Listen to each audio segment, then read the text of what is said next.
Hello friends, आज की इस वीडियो में हम चिलर की वायरिंग से संबंधित एक ऐसे ट्रिक को सीखने वाले हैं जिसके द्वारा यदि आपके चिलर की वायरिंग बार बार जल जाती है, वायरिंग का मतलब उसमें लगा ये रिले यहाँ पर है वोल्टेज टाइप रिले, यदि बार बार खराब हो जाता है, जल जाता है या फिर इसके वायर जल जाते हैं बार बार, तो आप उसको कैसे करें, किस तरीके से वायरिंग करें कि यह जो है जल्दी से न जले। तो उसके लिए हम एक छोटा सा ये डिवाइस लगाएंगे। इस डिवाइस को HT कनेक्टर बोला जाता है। देख सकते हैं आप 3 पोल का है। 3 पोल का मतलब इधर 3 तार जोड़ने का ऑप्शन है और इधर से जो है 3 तार निकालने का ऑप्शन है। ये 60 एम्पियर का है। तो चलिए हम इसके कनेक्शन को समझते हैं कि किस तरीके से कनेक्शन किया जाए कि इस रिले पर लोड बिल्कुल भी ना रहे और हमारा रिले बिल्कुल सही से काम करे और न जले।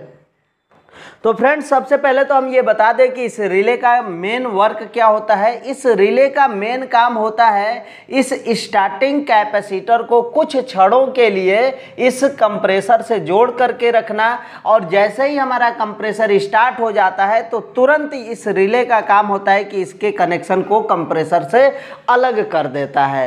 तो ये कुछ इस तरीके से हमारे स्टार्टिंग कैपेसिटर को कंप्रेसर के साथ जोड़ता है या फिर हटाता है। यदि आपको बिना स्टार्टिंग कैपेसिटर का इस कंप्रेसर को चलाना है तो उस समय आपको इस रिले का कोई आवश्यकता नहीं पड़ेगी। बहुत से ऐसे वायरिंग किए जाते हैं चिलर की वायरिंग जिसमें कि सिर्फ रनिंग कैपेसिटर से ही इसका कनेक्शन कर दिया जाता है। उसमें थोड़ी सी समस्या ये आती है कि यदि आपके मकान की वायरिंग या फिर जो लीड से इसके लिए सप्लाई आ रही है वो लीड बहुत कमज़ोर है या फिर पतला है, तो ऐसी स्थिति में उस तार पर प्रारंभिक लोड बहुत ज़्यादा पड़ता है यदि आप एक कैपेसिटर से चलाते हैं। तो मतलब जैसे ही कंप्रेसर हमारा स्टार्ट होगा तो उस समय लोड का मान बढ़ जाता है, एम्पियर का मान बढ़ जाता है। तो ऐसी स्थिति में हमारे कंप्रेसर के आसपास जो वायर होते हैं वो या फिर इसके लिए जो मेन वायर आया होता है वो खराब होने का खतरा बना रहता है। इसी वजह से इसके लिए हम डबल कैपेसिटर लगाते हैं, और डबल कैपेसिटर लगाने का मतलब ये आपको रिले लगाना पड़ेगा।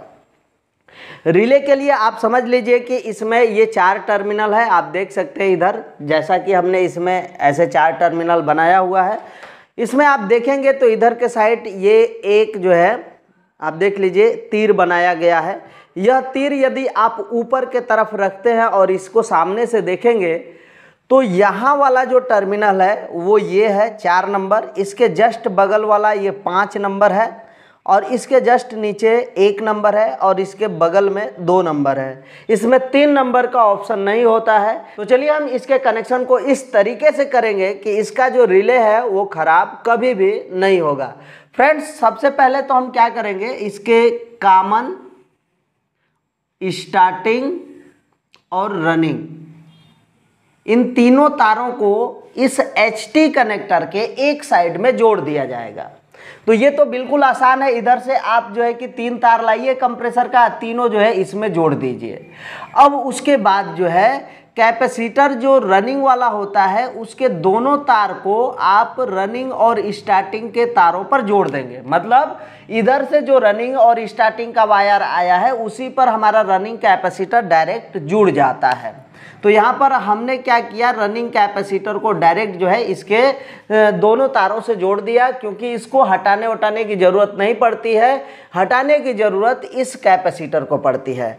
तो इसके लिए हम क्या करेंगे, यहाँ पर इसका एक तार जो है ये वाला हम इसको रनिंग वाले तार पर जोड़ेंगे।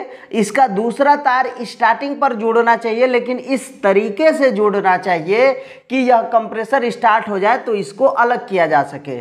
तो इसके तार को हम कुछ इस तरीके से नीचे लेकर के आएंगे और 1 नंबर पर लगा देंगे। 1 नंबर और 2 नंबर के बीच देखेंगे तो एक कांटेक्ट पॉइंट लगा हुआ है। यही कांटेक्ट पॉइंट क्या हो जाता है, जैसे ही ये कंप्रेसर चालू हो जाता है तो कांटेक्ट पॉइंट अलग हो जाता है, मतलब ये दोनों एक दूसरे से अलग हो जाते हैं। फिलहाल ये सटे हुए हैं, और जैसे ही लाइट कटती है मतलब फिर से वापस ये क्या हो जाते हैं, सट जाते हैं। तो अभी फिलहाल ये सटे हुए हैं। तो 1 नंबर जो है कि तार को हमने कैपेसिटर के एक तार से जोड़ दिया, किसी एक तार से जोड़ देना है, उसमें ये ये नहीं रखना है कि वही ऊपर या नीचे वाला तार जुड़ेगा। उसके बाद ये 2 नंबर का तार, मतलब ये सटा हुआ है, 2 नंबर के तार को हम क्या करेंगे, इसके स्टार्टिंग वाले तार से जोड़ेंगे। जैसा कि आपको पता है कि स्टार्टिंग हो चाहे रनिंग कैपेसिटर हो, इसके स्टार्टिंग और रनिंग वाइंडिंग के साथ ही जोड़ते हैं। तो इधर हम इसके तार से इसको जोड़ देंगे। तो 2 नंबर से हमने क्या कर दिया, यहाँ स्टार्टिंग पर जोड़ दिया। तो इस तरीके से हमारा जो कनेक्शन था कैपेसिटर का कंप्रेसर के साथ वो पूरी तरह से कंप्लीट हो चुका है। अब जो है बारी है इसको फेज और न्यूट्रल सप्लाई देने की। तो हम क्या करेंगे, एक सप्लाई को इधर न्यूट्रल के साथ जोड़ देंगे यहाँ पर, मतलब ये कॉमन के साथ डायरेक्ट जुड़ जाता है। और आपको पता होना चाहिए कि जो सप्लाई के वायर है, ये एक तार तो हमने कॉमन पर जोड़ दिया, दूसरा तार हमेशा रनिंग वाइंडिंग पर ही जुड़ता है। तो ये दूसरा वाला वायर यहाँ से आएगा और इधर कनेक्टर में जिधर रनिंग का तार जुड़ा होगा उसी में यह तार ले जा करके जोड़ देंगे। तो यहाँ पर आप देख सकते हैं कि इस वाले में हमारा रनिंग का तार जुड़ा है। तो इस तार को हम ले करके आएंगे कुछ इस तरीके से, यहाँ से ऐसे जो है ले जा करके इसमें जोड़ देंगे। तो उम्मीद है कि आपको ये कनेक्शन समझ में आ गया होगा। एक और कनेक्शन इस रिले का छूट रहा है, वो है 5 नंबर का। जब तक आप 5 नंबर पर न्यूट्रल सप्लाई नहीं देते हैं तब तक यह रिले काम नहीं करेगा। तो न्यूट्रल सप्लाई के लिए इधर से जो तार आया हुआ है उधर से ही हम एक तार को लेकर के आएंगे।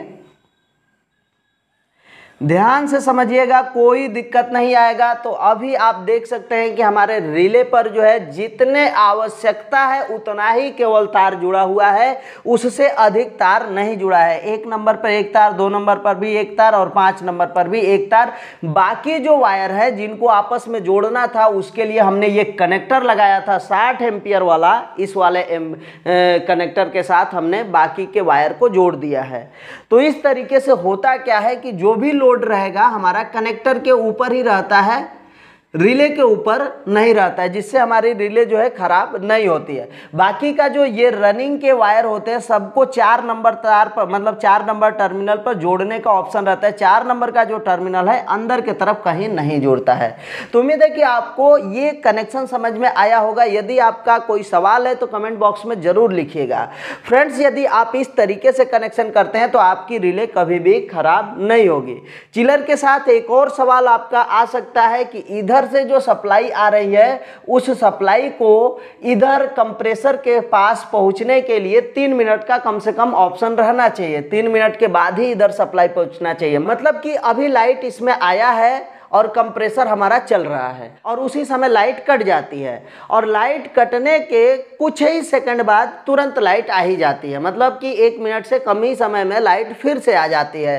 तो ऐसी स्थिति में हमारे कंप्रेसर को नहीं चलना चाहिए। यदि ऐसे में चलेगा तो हमारा कंप्रेसर खराब हो सकता है। तो इसके लिए आपको इन दोनों तारों को सबसे पहले या तो आप सब जीरो से कनेक्शन करके इधर लाइए या फिर स्टेबलाइजर से लाइए। स्टेबलाइजर जो है टाइमर वाला होना चाहिए, मतलब वह जो है सप्लाई कम से कम 2 या 3 मिनट के बाद आउट करे।